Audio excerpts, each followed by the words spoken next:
Hello friends, welcome back to my channel Mukesh English. This is Mukesh Soni. Friends, in this video we will have a discussion of UGC NET examination question paper, and here we will discuss the English literature subject question paper, that is a paper 2 of the year 2014. So we will discuss here 2014 question paper of English, that is paper 2. So let's begin the discussion of 2014 question paper of English paper 2, and that is for 100 marks 50 questions. Okay, friends, you can see here this is a question paper of English paper 2 to 2014, and this question paper consists 50 questions, and each question has a weightage of 2 marks in totally. The weightage for this question paper is here 100 marks question paper, 50 questions, each question for 2 marks. So let's begin the question paper discussion, and the answers are based on the answer key provided by UGC NET, provided by UGC. Then the question number 1, the just man justices, what kind of foregrounding do you find in the above lines? So we have the here two important foregrounding here. One is a syntactic and one is a semantic. So both the answers are correct for this question. Now let's match the let's match the figures of speech, or match the literary devices here. Iambic here refers to an unstressed syllable followed by a stressed syllable. Next is here anapestic. Anapestic means to say it's a metrical root consisting of two unaccented syllables followed by an accented syllable. Then dactylic. Dactylic means to say where one strong or the long syllable is followed by two unstressed syllable. And the last one is here trochaic, means to say a stressed syllable is followed by an unstressed syllable. Now the question number 3, the separation of styles in accordance with class appears more consistently in Shakespeare than in the medieval works of literature and art. Now the question number 4, had we but world enough and time, this coyness lady were no crime. This statement is an example of irony. Question number 5. A Spencerian stanza has 8 iambic pentameters. How many iambic pentameters? The Spencerian stanza has 8 iambic pentameters. Now let's match the critic and the theory. Now the paradox belongs to Clint Brooks and ambiguity belongs to William Emerson. Techniques of discovery belongs to Mark Scorer, and the archetypal patterns in poetry belongs to Maud Botkin. So let's repeat: Clint Brooks, paradox; William Emerson, ambiguity; Mark Scorer, techniques of discovery; and Maud Botkin, archetypal patterns in poetry. Question number 7. The artist may be present in his work like God in creation, invisible. Just a minute. Yeah. Invisible and almighty, everywhere felt but nowhere seen. So Henry James is talking here about the artist impersonality. What is Henry James speaking here? Henry James is speaking here the artist impersonality. Now we are moving to the question number 8 of the paper 2, English literature, UGC NET 2014 question paper. Question number 8, we need to match here the theorist and the books. Michael Foucault has written History of Sexuality. Judith Butler has written Gender Trouble. Then Ellen Sinfield has written Cultural Politics, Queer Reading. And Eve Kosofsky Sedgwick has written Epistemology of the Closet. So this is the match between the theorist and the books. Now, the greatness part of a poet who has told, Matthew Arnold has mentioned here, the greatness of a poet lies in his powerful and the beautiful application of ideas to life. But there's a critic who has pointed out that it was not happy way of putting it, as if the ideas were a lotion for the inflamed skin of suffering humanity. Now, who is that critic who has mentioned this remark about Matthew Arnold? And the critic's name is here T.S. Eliot. T.S. Eliot has told this remark here, not a happy way of putting it, as if the ideas were a were a lotion for the inflamed skin of the suffering humanity. Now, moving to the question number 10, Jacques Derrida's American disciples were. Who were the American disciples of Jacques Derrida? Geoffrey Hartman, Paul D. Mann, James Hills Miller. So these are the three authors. Now identify the correct group of the playhouses in the late 16th century London from the following groups. So there's a mixed answer here. That's why there are two answers: Curtain, Rose, Swan, Globe, Hope, and John's and the Sejanus. So these are the artists, and I have forgotten to mention one more information here. Total's Miscellany book by Henry Howard. So Henry Howard, Grimald, Thomas Yard, Astrophel, and Stella. Sorry, the Total's Miscellany book is written by Henry Howard, Nicholas Grimald, and Thomas Yard.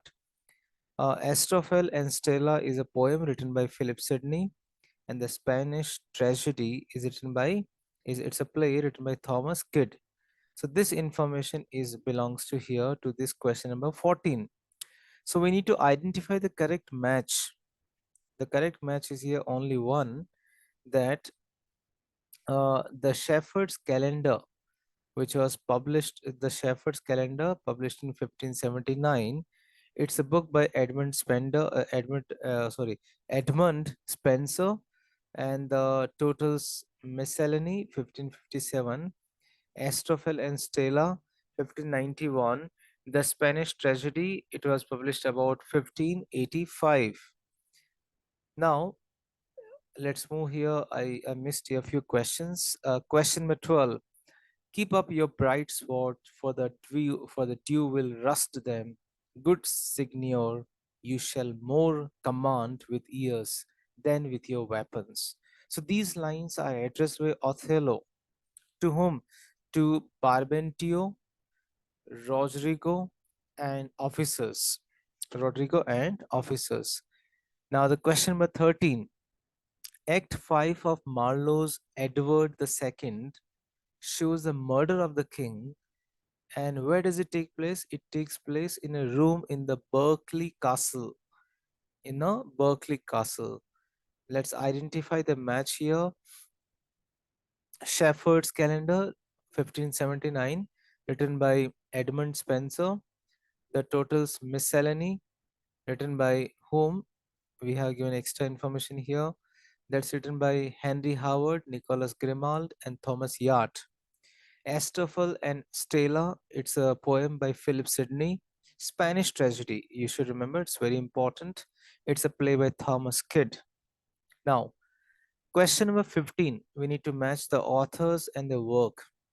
Lucy Lucy Hutchinson has written Memoirs of the Life of Colonel Hutchinson. Then John Bunyan has written The Life and the Death of Mr. Badman.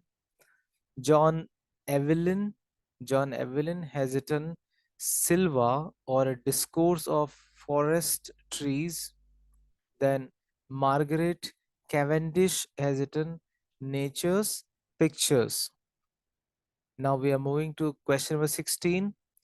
But deeds and language such a man do use, and persons such a comedy would choose, when she would show an image of the time, and sport with human follies, not with crime. So these lines are written by Samuel Johnson, and in these lines, Johnson opposes the artificiality of the romantic tragic comedy, initiates the use of realism, considers analysis of moral shortcomings more important. Now, And if no piece of chronicle we prove, will build in sonnets pretty rooms. So is the these are the lines from the famous poem by John Donne, Canonization, and the blank is here. Will build in sonnets pretty rooms. Now we are moving to the next question, number 18. The glory never shall his wrath or might extort from me, from Paradise Lost, Book 1. What glory is being referred to by Saturn here? That means the courage never to submit nor yield. It has been described as a novel without predecessors, the product of an original mind, and became immediately popular. It's a peculiar blend of pathos and humor, though the pathos is something overdone to the point of becoming offensively sentimental. So this novel was published in 1760. And what's the name of that novel? Tristram Shandy. The novel name is here. The novel's name is here. Tristram Shandy, which was published in 1760, which has been described as the novel without predecessors. Now we are moving to question number 20. The son of a joiner, he was apprenticed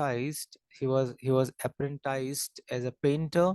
He remained a painter throughout his life. He asked to prepare a series of modern letters for those who could not write for themselves. This humble task taught him the art of expressing himself in letters. Who is the novelist? The novelist is here, Samuel Richardson. What's the name of that novelist? Samuel Richardson. Now, the next question: whose ignorance is bliss? It is folly be wise. Now, who wrote the following lines? Thomas Gray has written the following lines, and these lines occur in the ode on a distant prospect at Eton College. Thomas Gray has written here, and that appears in ode on a distant prospect at Eton College. Eton College. Now, which work is not a prose essay? Essay on Men. Essay on Man is not a prose essay because it's a poem by Alexander Pope, whereas the remaining work, like essays of dramatic poesy, essay concerning human understanding, an essay towards a new theory of vision, they are the prose essay. Now, essay of essay of dramatic poesy written by John Dryden, essay concerning human understanding written by John Locke, an essay towards a new theory of vision written by John Berkeley. So, which is not an essay here? Essay on Men, written by Alexander Pope. It's not an essay, it's a poem. Very important question number 22. Now, 23. What does Mirabel deceive into believing that he loves her in the way of the world? Lady Wishfort. Lady Wishfort. And The Way of the World, it's a play by whom? William Congreve. It's a play by William Congreve. Now, completeness, sorry, competence to age is supplementary to youth. A sorry supplement indeed, but I fear the best that is to be had. We must ride where we formerly walked, live better, and be softer, and shall be wise to do so than we had means to do in the good old days you speak of. So who speaks these words and to whom? Charles Lamb has spoken these words to Bridget, Bridget. Now, the prelude, although begun as early as 1799 and finished in its first version in 1805, it was not published till 1850.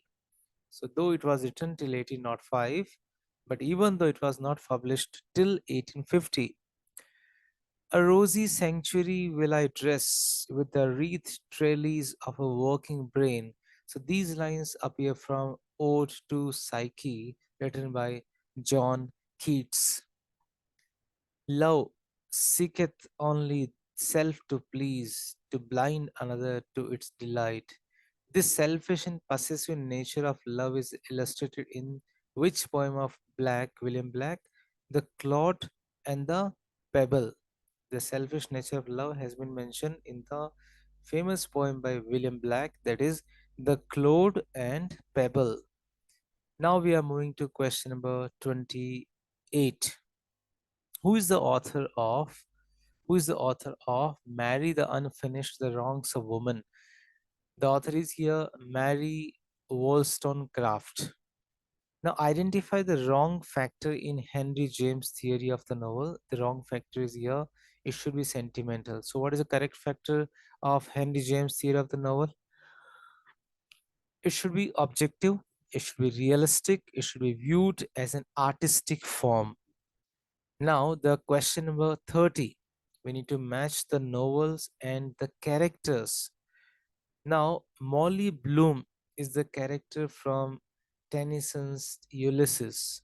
A Passage to India. Mrs. Moore is a character in Passage to India novel. Then Gerald Krish is a character in Women in Love. Then Lily Briscoe is the character in To the Lighthouse. So we find here, let's repeat. Mrs. Moore, A Passage to India. Molly Bloom, Ulysses, then Gerald Krish, Women in Love, then Lily Briscoe, To the Lighthouse. Which among the following novels was not written in 1922?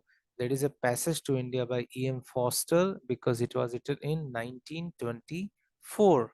Okay, now Ulysses Jacob's Room, Aaron's Road is written in 1922. Now the next question, a sudden blow, the great wings, beating still, above the staggering girl, her thighs pierced by the dark webs, her nap caught in his bill, he holds her helpless breast upon his breast. Who is the author of these lines? The author of these lines is W.B. Yeats, and these lines appear in his famous poem, Leda and Leaden Swan. Now, the next question, number 33. Consume my heart away, sick with desire, and fasten to a dying animal. The above lines are taken from W.B. Yeats' famous poem, Sailing to Byzantium. Who among the following is not a surrealist poet? That is C.D. Lewis. C.D. Lewis, because C.D. Lewis is an Anglo-Irish poet. So Hugs Dykes, David Gascoigne, then Kenneth Allott, they are the surrealist poets. Now, question number 35. The protagonist returns with an admonition. The diamond sent to him for smuggling out a packet of diamonds as bribe. This scene occurs in one of the novels of Graham Greene, that is The Heart of the Matter. This scene occurs in Graham Greene's famous novel, The Heart of the Matter. Now, question number 36. Samuel Beckett's trilogy, published together in London in 1959 under the English title. What is the English title? The English title was the Molly Mellon Dies the Unnameable. So that is called the Beckett trilogy, 1958. Molly Mellon Dies the Unnameable. So that was the English title.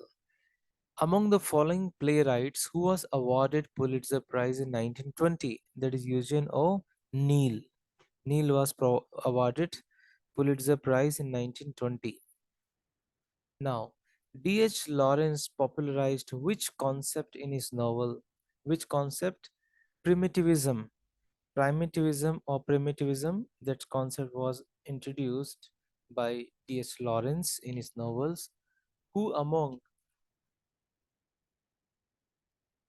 Who among the following is not an American modernist poet? That is William Ellery Channing the younger, because William Ellery Channing is an American transcendentalist poet.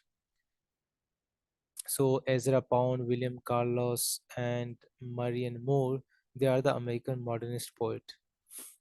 Question number 40. An important poet and playwright who in the 1960s led the Black Arts movement in the spirit of negritude, posited a black aesthetic that expressed a pan American organic whole sensibility. That is, poet's name is here Amiri Baraka. Amiri Baraka. Amiri Baraka. Now, the question number 41, we need to match the authors in the books. V.S. Naipaul has written Mimic Man. Jean Rice has written White Sargasso Sea. Mariana Warner's has written Indigo Mapping the Water. Then sorry, J.M. Corsi has written Fo. J.M. Corsi has written Fo, F-O-E. Then Yasmin Yasmin Gunratnes, The Third Pleasure of Conquest, termed as a post-colonial novel of the 90s, is ironically enough set in the tropical island nation of Amnesia. So that's a question number 42. So last page of your question paper. Which of the following is not an Asian Canadian writer? That is Meena Alexander, because Meena Alexander is an Indian American poet. So the remaining, that is, we can say Shauna Singh Baldwin, Himani Banerjee, Joy Kogawa, they are the Asian Canadian writers. Which of the following is true? Aurora. Aurora Lake is a poem which is written in 9 books, that's written by Elizabeth Barrett Browning. Elizabeth Barrett Browning. Then the next question, the older change yielding place to new, and God fulfills himself in many way, in which the following poems do these lines occur? That is Morty D. Arthur, written by Thomas Mallory, written by Thomas Mallory. Question number 46. George Eliot's attempt to write a historical novel of the Italian Renaissance was not successful novel. What's his novel's name? Romola. Romola, that's written by George Eliot. Who has written? George Eliot. In which moment does the hero, driven by passion and revenge, add a new dimension to the concept of suffering? That is Wuthering Heights, written by Emily Bronte. Wuthering Heights, written by Emily Bronte. Question number 48. From the following women characters in Hardy's novel, Thomas Hardy's novel, choose the odd one out, which is not related. That is Elizabeth Jane. So that means to say who are the characters in Thomas Hardy's novels. That is Bathsheba, Bathsheba, Bathsheba, then Ostacia, then Lucita. These are the characters in Hardy's novel. Now, question number 49 has been given grace marks. Question number 50, the last question of your question paper, paper 2, 2014. Match the item, match the place with the characters. So I'll say here, let's go this way. Victoria Corombona. This character can be seen in White Devil. Then we'll see here, next question we have here, Aspatia can be seen in Maid's Tragedy. Then Old Novel can be seen Every Man in His Humor. Every Man in His Humor. Then Spanish Tragedy, here we have the character here, Hieronymo. So this is how I have tried to solve these 50 questions for 100 marks from the paper to English literature 2014 question paper, and the source of the answers of this question paper is the UGC website. So courtesy to UGC website. So thank you so much for watching this video. So stay in tune with Mukesh English. Thank you once again.